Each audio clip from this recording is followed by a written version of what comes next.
عورتوں کو جو پیریڈ آتا ہے، صحابہ نے اللہ کے نبی سے پوچھا کہ اللہ کے نبی جب عورتیں پیریڈ میں ہوں تو کیا ہم ان کے ساتھ کھانا کھا سکتے ہیں کہ نہیں، ان کے ساتھ اٹھ بیٹھ سکتے ہیں کہ نہیں، ان کے شریر کو ٹچ کر سکتے ہیں کہ نہیں؟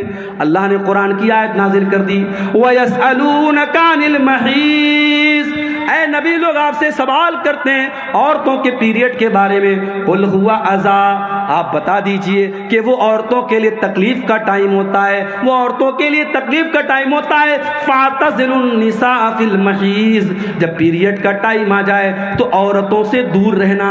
دور رہنے کا مطلب یہ ہے ان سے سمبند نہیں بنانا، ان سے تعلق قائم مت کرنا۔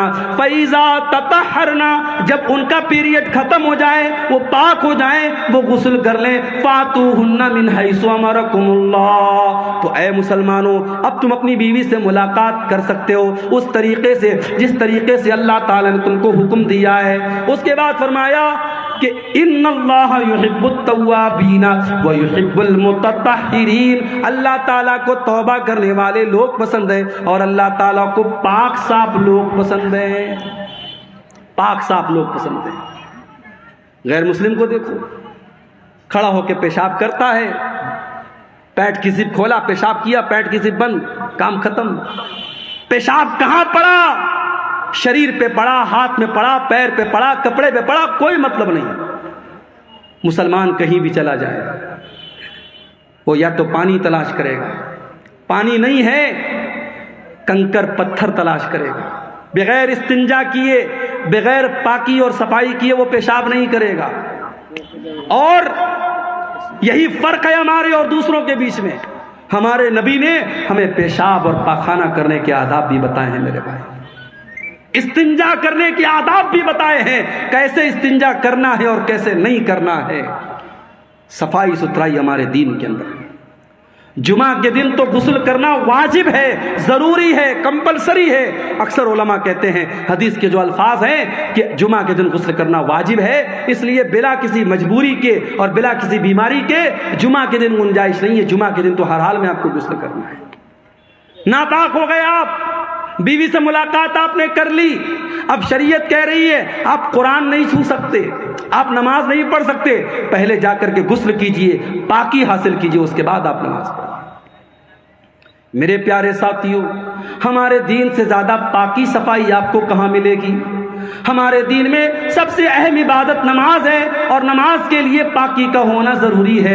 اگر پانی کے ذریعے پاکی ہو رہی ہے بہت اچھی بات ہے، اگر پانی اویلیبل نہیں ہے، اگر پانی نہیں مل رہا ہے، اللہ تعالیٰ قرآن میں کہتا ہے فَتَيَمَّمُوا صَعِيدًا طَيِّبًا، اگر پانی نہیں مل رہا ہے یا تم بیمار ہو گئے ہو اور پانی کا استعمال کرنے سے اور زیادہ بیمار ہونے کا ڈر ہے تو تم تیمم کر لیا کرو، پاک مٹی کے ذریعے پاکی حاصل کر لیا کرو۔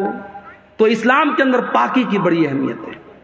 کپڑا بھی پاک ہونا چاہیے، نماز آپ پڑھ رہے ہیں وہ جگہ بھی پاک ہونی چاہیے، اور سب سے بڑھ کر جسم کو جتنا بھی پاک کر لیا، اگر اندر سے انسان گندا ہے، مشرک ہے اور اندر سے نجس اور ناپاک ہے تو وہ جتنا بھی صابن سے اور شیمپو سے نہا لے کوئی مطلب نہیں اس کا۔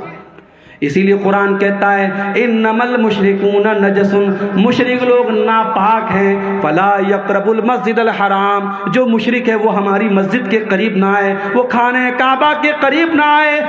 اے اللہ وہ تو صابن سے نہاتا ہے، وہ تو شیمپو سے نہاتا ہے، اللہ نے فرمایا اس کا شریر تو پاک ہے، اس کا جسم تو پاک ہے، مگر جو اللہ کے علاوہ کسی غیر کے در پہ جا کے سر جھکا رہا ہے اس کا شریر تو پاک ہے لیکن اس کی روح ناپاک ہے، وہ اندر سے ناپاک ہے، ایسا آدمی میرے خانہ کعبہ کے قریب نہ آئے۔ تو اپنے عقیدے کو بھی پاک کرو۔ ابھی کچھ دنوں پہلے میرا ایک پروگرام تھا بریلی میں۔ بریلی یو پی کے اندر ایک جگہ ہے اور وہاں کی دو چیزیں بڑی مشہور ہیں، ایک تو بریلی کا پاگل خانہ بہت مشہور ہے، اور دوسرے بریلی کا کے اندر ایک درگاہ ہے۔ ایک بریلوی عالم تھے، ان کا نام تھا مولانا احمد رضا خان بریلوی، تو ان کی قبر ہے وہاں پہ، ان کو اعلیٰ حضرت کہا جاتا ہے۔ تو جب میں بریلی گیا تو وہاں کے نوجوانوں نے کہا کہ مولانا چلیے آپ کو اعلیٰ حضرت کی قبر پہ لے کے چلتے ہیں۔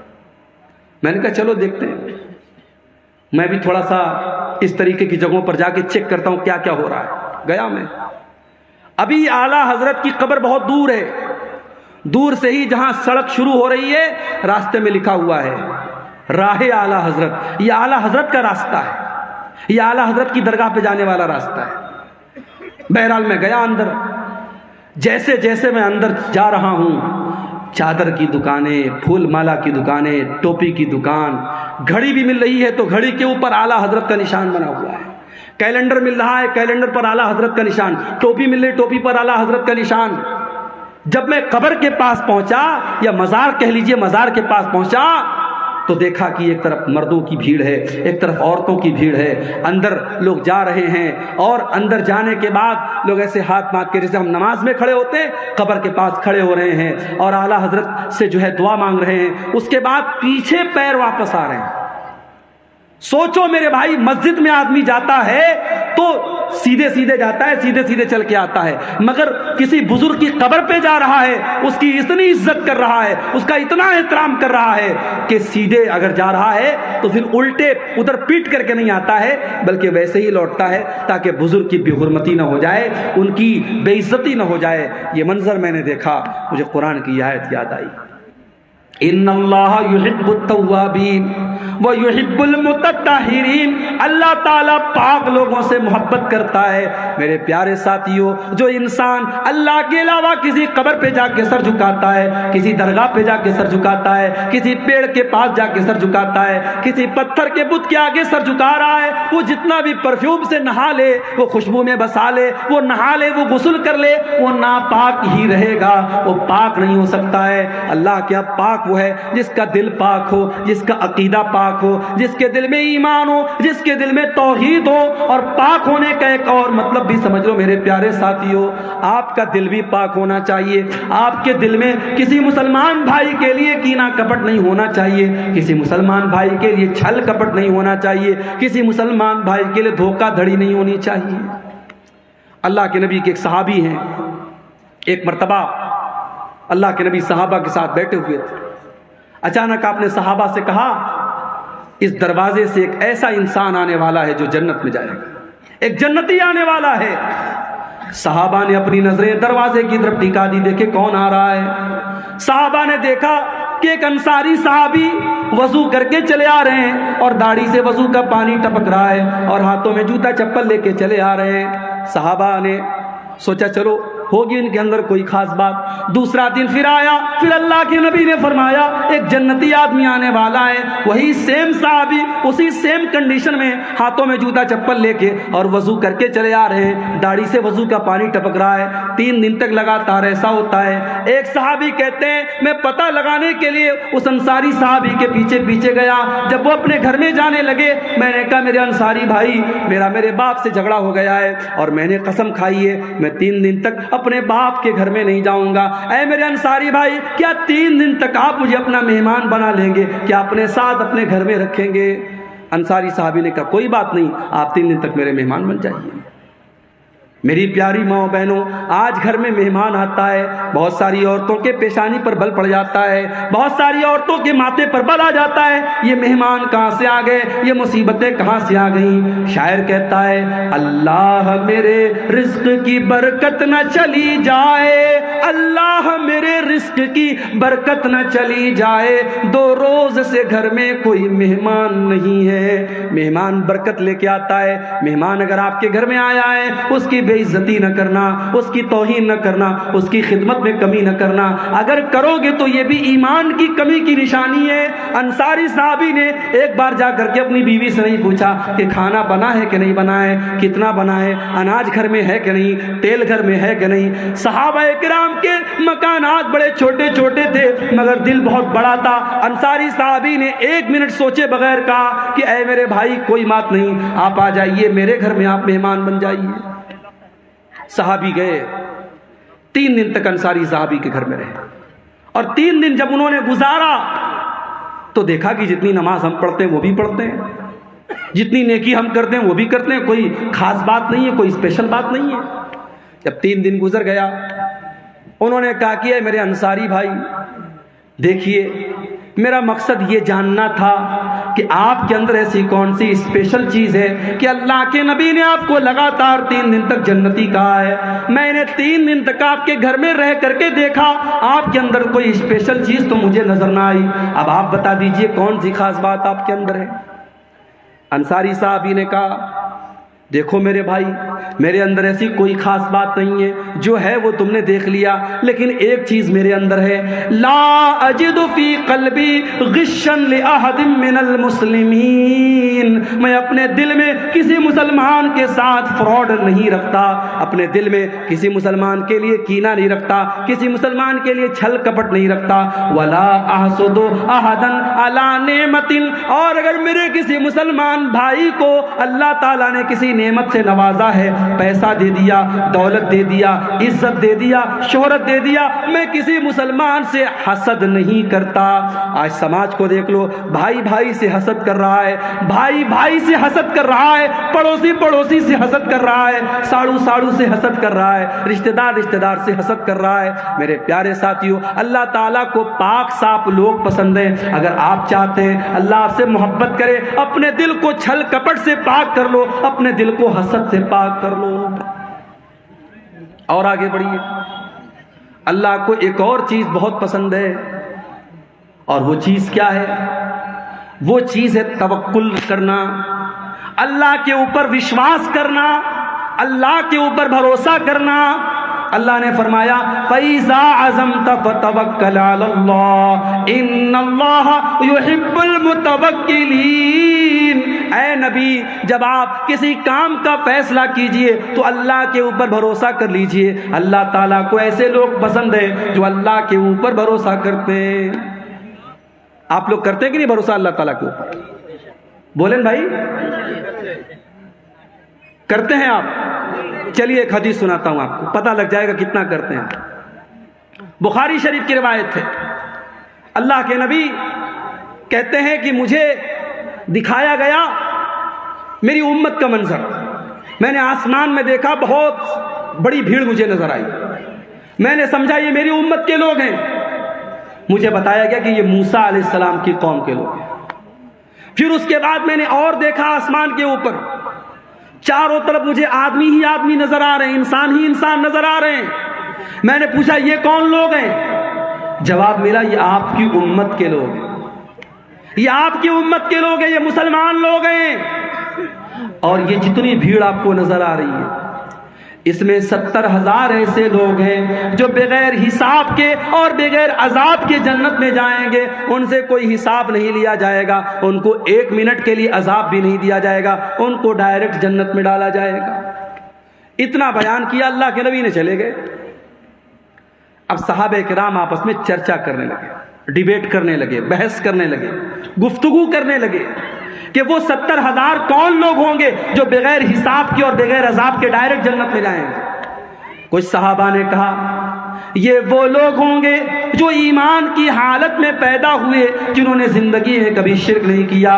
صحابہ نے سوچا ہم لوگ تو پہلے شرک کرتے تھے, پہلے گناہ کا کام کرتے تھے, ہم تو نہیں ہو سکتے, ہماری آنے والی نسلیں ہو سکتی ہیں, ہماری اولاد ہو سکتی ہے. کچھ صحابہ نے کہا کہ نہیں, یہ وہ لوگ ہیں جو اللہ کے نبی کے صحابی ہیں, جو اللہ کے نبی کے ساتھی ہیں, جنہوں نے نبی کا ساتھ دیا ہے. صحابہ کرام اپنے اپنے وچار کو پیش کرنے لگے. اتنے میں اللہ کے نبی واپس نکلے.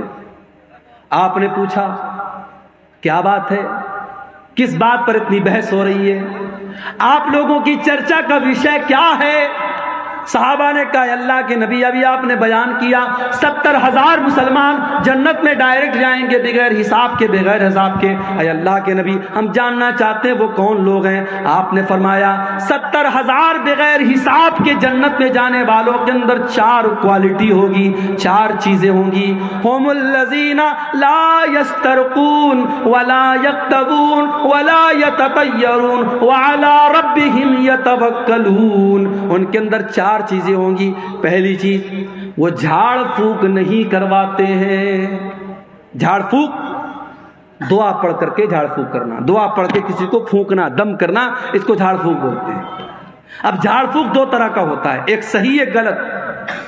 صحیح کیا ہے؟ قرآن کی آیتوں کو پڑھ کے دم کرنا، نبی کی سکھائی گئی دعاؤں کو پڑھ کے دم کرنا، یہ صحیح ہے۔ غلط کیا ہے؟ کچھ عطا پتہ نہیں الٹی سیدھی چیزیں پڑھ کے دم کرنا، کوئی انتر منتر جنتر تنتر منتر پڑھ کے دم کرنا، یہ غلط ہے۔ اور آج بہت سارے ڈھونگی لوگ ہیں مارکیٹ کے اندر، بچے کو نظر لگئی، ہمارے گاؤں کی عورتیں جاتی ہیں، پتہ ہے اس انسان کے پاس کوئی نالج نہیں ہے، کوئی علم نہیں ہے، ڈھونگی ایک نمبر کا ہے، ناٹک باز ایک نمبر کا ہے، بچے کو لے کے جاتی ہے اور کر کے وہ دم کر دیتا ہے، اور یہ سمجھتی ہے صاحب میرا بچہ ٹھیک ہو گیا، اور اس بابا کی عقیدت ان کے دل میں اتر جاتی ہے۔ یاد رکھو میرے بھائی، دم کرنا اور جھاڑ پھونک کرنا اگر قرآن سے ہو رہا ہے اور نبی کی دعاؤں سے ہو رہا ہے تب تو جائز ہے، اور اگر حرام چیزوں سے ہو رہا ہے تو ناجائز ہے۔ اور جو 70,000 لوگ بغیر حساب کے جنت میں جائیں گے، ان کی پہچان یہ ہوگی کہ وہ جھاڑ پھونک کرواتے ہی نہیں ہوں گے۔ کیا مطلب یہ کہ وہ خود سیکھتے ہوں گے۔ ایک ہوتا ہے کہ آپ ڈاکٹر کے پاس جا کے علاج کرواتے ہیں، اور ایک یہ ہوتا ہے کہ آپ خود علاج کرنا سیکھ لیتے ہیں۔ آپ نبی کی دعاؤں کو سیکھ لیجئے، آپ قرآن کی آیتوں کو سیکھ لیجئے۔ بچے کو نظر لگ جائے، بچہ بیمار ہو جائے، بڑا سمپل طریقہ آپ کو بتا رہا ہوں، کچھ نہیں کرنا ہے، سورہ فاتحہ پڑھ کے دم کر دو، 7 بار سورہ فاتحہ پڑھ لو۔ علامہ ابن تیمیہ نے لکھا ہے، علامہ ابن قیم نے لکھا ہے کہ سورہ فاتحہ کے اندر بہت ساری بیماریوں سے شفا ہے۔ 7 مرتبہ سورہ فاتحہ آپ نے پڑھ دیا، اور سورہ فلق اور سورہ ناس، قل اعوذ برب الفلق اور قل اعوذ برب الناس، یہ پڑھ کے آپ دم کر دیجیے۔ اسی طریقے سے اللہ کے نبی نے ایک دعا سکھائی، اعیذک بکلمات اللہ التامہ من کل شیطان وہامہ ومن کل عین لامہ۔ اے میرے بچے، میں تجھ کو اللہ کی پناہ میں دے رہا ہوں ہر شیطان سے، ہر مصیبت سے اور ہر بری نظر سے۔ یہ دعا پڑھ کے دم کر دو، بچے کو کوئی نظر نہیں لگے گی، نظر لگی ہوگی تو بچہ ٹھیک ہو جائے گا۔ اب آج کے دور میں چونکہ فاسٹ فوڈ کا زمانہ ہے، ہر انسان کو ریڈی میڈ چیزیں چاہیے، تو ہم کیا کرتے ہیں؟ ہم دعاؤں کو سیکھتے نہیں ہیں، ہم مولوی صاحب سے جا کے دم کرواتے ہیں۔ اللہ کے نبی نے فرمایا اگر بغیر حساب کے جنت میں جانا ہے تو جھاڑ پھونک کروانا مت سیکھو، کرنا سیکھو۔ بچہ بیمار ہے، بیوی بیمار ہے، بیٹی بیمار ہے، خود پڑھ کے دم کر لو، دوسرے سے کرانے کی نوبت نہ آئے۔ یہ پہلی پہچان ہے۔ اور دوسری پہچان، ولا یکتمون، اور اپنے بدن کو دغواتے نہیں ہیں۔ پہلے کے دور میں علاج کا ایک طریقہ تھا کہ جہاں زخم ہوتا تھا وہاں پہ آگ سے اس کو داغ دیتے تھے، آگ کے ذریعے اس کو داغ کر کے علاج کرتے تھے۔ جائز ہے مگر بہتر نہیں ہے۔ اللہ کے نبی نے کہا 70,000 جو بغیر حساب کے جنت میں جائیں گے وہ اپنے بدن کو دغواتے نہیں ہیں۔ ولا یتطیرون، اور وہ کسی چیز سے بدشگونی نہیں لیتے، کسی چیز کو منحوس نہیں سمجھتے۔ جیسے بعض لوگ کیا ہوتے ہیں، 3 تاریخ کو شادی نہیں کرتے، 13 تاریخ کو شادی نہیں کرتے، 23 تاریخ کو شادی نہیں کرتے، بعض لوگ محرم میں شادی نہیں کرتے، بعض لوگ گاڑی چلا رہے ہیں سامنے سے بلی گزر گئی تو بریک مار دیتے ہیں، نہیں صاحب بلی نے راستہ کاٹ دیا۔ تو یہ ساری چیزیں بدشگونی ہیں، اور اسلام کے اندر بدشگونی حرام ہے میرے پیارے ساتھیوں۔ اسلام کے اندر کوئی بھی چیز، کوئی بھی جگہ، کوئی بھی انسان سے شگون لینا، برا شگون لینا، یہ جائز نہیں ہے۔ اللہ کے وہ 70,000 بندے جو بغیر حساب کے جنت میں جائیں گے وہ کسی چیز سے بدشگونی نہیں لیتے۔ وَعَلَىٰ رَبِّهِمْ يَتَوَكَّلُونَ، وہ 70,000 لوگ اللہ تعالیٰ کے اوپر بھروسہ کرتے ہیں، اللہ کے اوپر وشواس کرتے ہیں، اللہ کے اوپر یقین رکھتے ہیں۔ تو یہ 4 چیزیں اگر ہم اپنے اندر پیدا کر لیں تو ہم ان خوش نصیب لوگوں میں شامل ہو سکتے ہیں جن کو بغیر حساب کے اللہ تعالیٰ جنت میں داخل کرے گا۔ تو اللہ کو توکل کرنے والے، اللہ کے اوپر بھروسہ کرنے والے لوگ بہت پسند ہے۔ اور یہاں ایک بات میں اور بتا دوں، آپ بیمار ہو گئے، آپ بیمار ہو گئے، اب آپ کے پاس 2 راستہ ہے۔ ایک راستہ یہ ہے کہ آپ ڈاکٹر کے پاس جائیں، علاج کروائیں، اور ایک راستہ ہے صاحب ہم ڈاکٹر کے یہاں نہیں جائیں گے، ہم علاج نہیں کروائیں گے، ہمیں بیماری اللہ دیتا ہے، اللہ ہی ٹھیک کرے گا۔ اگر یہ سوچ کر کے آپ ڈاکٹر کے یہاں نہیں جاتے ہیں تو یہ توکل نہیں ہے، یہ غلط ہے، یہ حرام ہے۔ شریعت یہ کہتی ہے آپ ڈاکٹر کے یہاں جائیں گے، آپ علاج کروائیں گے، لیکن ہاں آپ یہ عقیدہ رکھیں گے کہ ڈاکٹر سے ہم علاج تو کروا رہے ہیں، ہم انجیکشن تو لے رہے ہیں، ہم آپریشن تو کروا رہے ہیں، ہم میڈیسن تو لے رہے ہیں، مگر اس دوا کے اندر، اس انجیکشن کے اندر، اس ڈاکٹر کے علاج کے اندر شفا پیدا کرنے والا اللہ ہے۔ اللہ چاہے گا انجیکشن سے ہم ٹھیک ہو جائیں گے، اللہ نہیں چاہے گا انجیکشن لگے گا پھر بھی ہم ٹھیک نہیں ہوں گے۔ یہ عقیدہ اگر رکھا جائے تو یہ توکل ہے میرے پیارے ساتھیوں۔ تو اللہ کی ذات پر بھروسہ بھی کرنا ہے اور اسباب بھی اختیار کرنا ہے، ان دونوں کے مکسچر کا نام توکل ہے۔ اللہ کے اوپر بھروسہ کر کے اسباب کو چھوڑ دینا یہ توکل نہیں ہے۔ اور آگے بڑھیے، اللہ کو اور کیا پسند ہے؟ اللہ کو فرائض کی پابندی بہت پسند ہے۔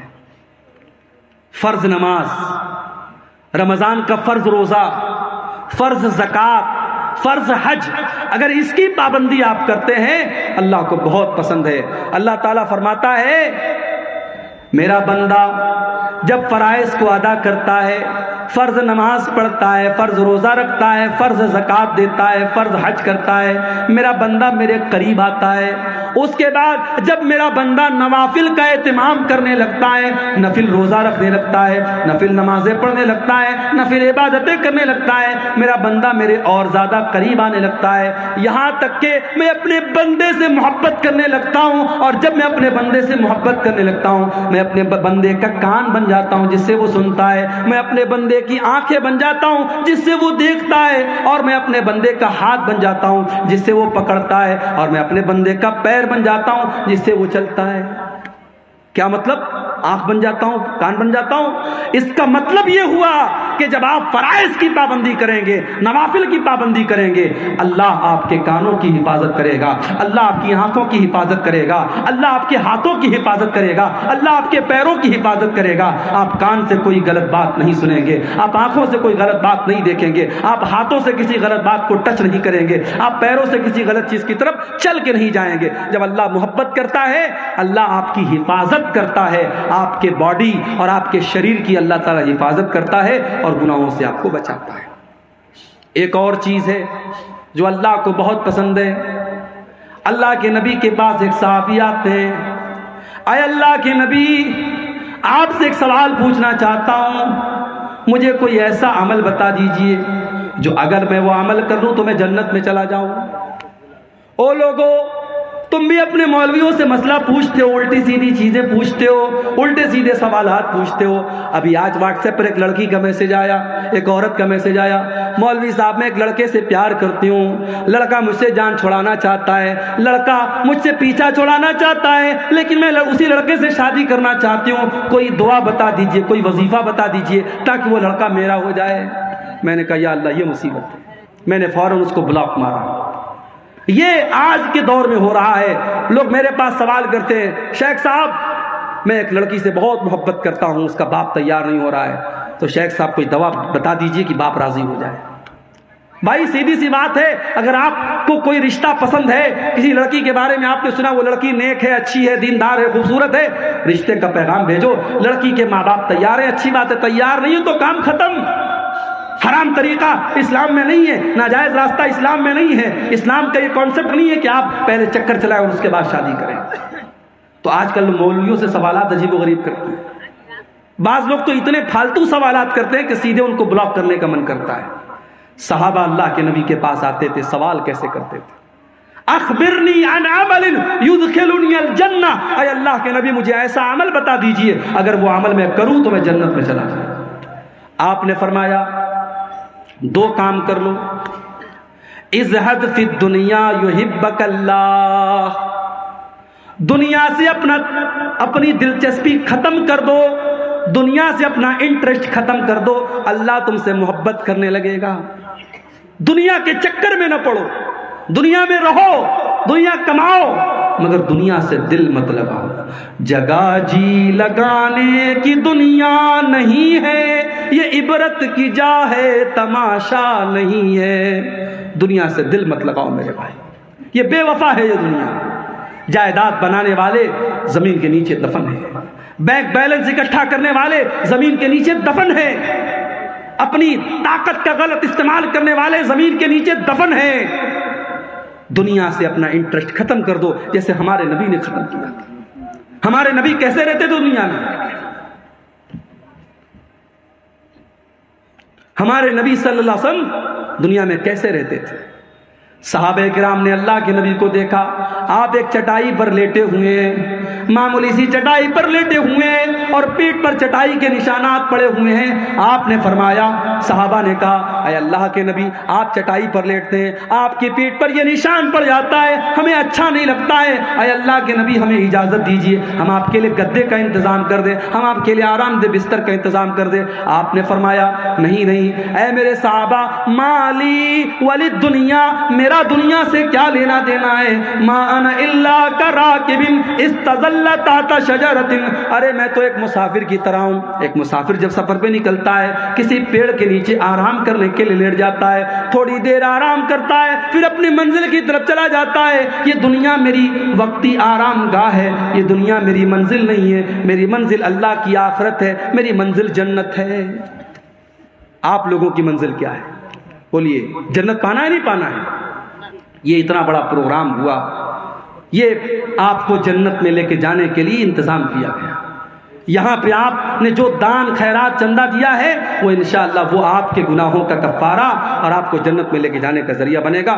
آئیے، رات کا آخری ٹائم ہے، جاتے جاتے اپنی ماں بہنوں سے بھی کہنا چاہوں گا، آپ سے بھی کہنا چاہوں گا، جاتے جاتے اپنی جنت کی تیاری کر کے جائیے، ادارے کے لیے تعاون کرتے ہوئے جائیے میرے بھائیوں۔ اور میں سب کے لیے دعا کرتا ہوں، اللہ جو بھی اس ادارے کو تعاون کر کے جائے، اللہ سب کی مغفرت فرمائے اور سب کو جنت کا حقدار بنائے۔ تو اللہ کے نبی نے فرمایا، اگر تم یہ چاہتے ہو کہ اللہ تم سے محبت کرے تو دنیا سے بے رغبت ہو جاؤ، دنیا سے اپنا انٹرسٹ ختم کر لو، اور اگر یہ چاہتے ہو کہ لوگ مجھ سے محبت کریں تو لوگوں سے بے پرواہ ہو جاؤ، لالچ مت کرو، لوگوں کے ہاتھ اور لوگوں کے پیسے کی طرف نظر مت ڈالو، لوگوں سے اپنے آپ کو بے نیاز کر لو، لوگ تم سے محبت کرنے لگیں گے۔ لوگ لالچی لوگوں سے لوگ محبت نہیں کرتے، لوگ خوددار لوگوں سے محبت کرتے ہیں۔ تو یہ راز بتایا اللہ کے نبی نے۔ اور ایک آخری چیز بیان کر رہا ہوں، میں سمجھ رہا ہوں کہ آپ کا صبر اور رات کا آخری ٹائم ہے، صبر اور برداشت کی انتہا ہو رہی ہے، کافی دیر سے آپ کتاب سن رہے ہیں۔ ایک آخری چیز بیان کر کے بات ختم کرتا ہوں۔ اللہ تعالیٰ کو ایسے لوگ بھی بہت پسند ہیں میرے پیارے ساتھیوں، جو اللہ کی راہ میں جہاد کرتے ہیں، جو موقع پڑنے پر اللہ کی راہ میں اپنا سب کچھ قربان کر دیتے ہیں۔ اللہ نے فرمایا سورہ صف کے اندر قرآن کے 28ویں پارے میں، ان اللہ یحب الذین یقاتلون صفا کأنہم بنیان مرصوص، اللہ تعالیٰ ان لوگوں سے محبت کرتا ہے جو اللہ کی راہ میں۔ کیا ہے؟ ساحل عالم صاحب نے یہ 500 روپے کا چندہ دیا ہے، اللہ ان کے اس چندے کو قبول فرمائے، اللہ ان کی دنیا اور آخرت میں ان کو کامیاب کرے۔ میرے پیارے ساتھیوں، آئیے اور جاتے جاتے اس ادارے کو تعاون کر کے جائیے، اللہ آپ کے چندے کو، آپ کے دان کو قبول فرمائے۔ اللہ تعالیٰ کو وہ لوگ پسند ہیں جو اپنی جان، اپنا مال، اپنا ٹائم اللہ کی راہ میں قربان کرتے ہیں۔ اگر آپ اللہ کی راہ میں کچھ قربان نہیں کرتے تو کم سے کم دل میں یہ تمنا رکھو، اگر موقع پڑا تو ہم جان قربان کر دیں گے۔ اللہ کے نبی فرماتے ہیں، لَوَدِدْتُ أَنْ أُقْتَلَ فِي سَبِيلِ اللَّهِ، میری تمنا ہے، میری آرزو ہے کہ میں اللہ کی راہ میں قتل کر دیا جاؤں، ثم احیا، اور پھر اللہ مجھے دوبارہ زندگی دے، ثم اقتل، اور پھر میں قتل کر دیا جاؤں، بار بار میں قتل کیا جاؤں اور بار بار مجھے زندہ کیا جائے۔ یہ شیش محمد بھائی نے 500 روپے کا تعاون پیش کیا ہے، اللہ ان کے چندے کو بھی قبول فرمائے۔ میرے پیارے ساتھیوں، اللہ کے نبی صلی اللہ علیہ وسلم تمنا کر رہے ہیں، کیا ہمارے دل میں یہ تمنا ہے؟ کیا ہمارے دل میں یہ آرزو ہے؟ آئیے یہ تڑپ اور یہ آرزو بھی ہم اپنے اندر پیدا کریں، اللہ کے دین کے لیے، اللہ کی رضا کے لیے۔ ہم سے صدام حسین بھائی نے 500 روپے کا تعاون پیش کیا ہے، اللہ ان کے چندے کو بھی قبول فرمائے۔ میرے پیارے ساتھیوں، اللہ کے دین کے لیے قربانی کرنے کا جذبہ پیدا کیجئے، یہ جذبہ بھی بہت بڑی چیز ہے۔ آپ کچھ نہیں کرتے، اگر یہ جذبہ ہے تو وقت پڑنے پر آپ دین کے لیے بہت کچھ کر سکتے ہیں۔ آئیے ہم اللہ سے دعا کریں، رب العالمین ہم نے جو سنا ہے، جو ہم تجھے راضی کرنے والے اور تیرے محبوب جو اعمال ہم نے سنے ہیں، اللہ ان اعمال کو اپنے اندر پیدا کرنے کی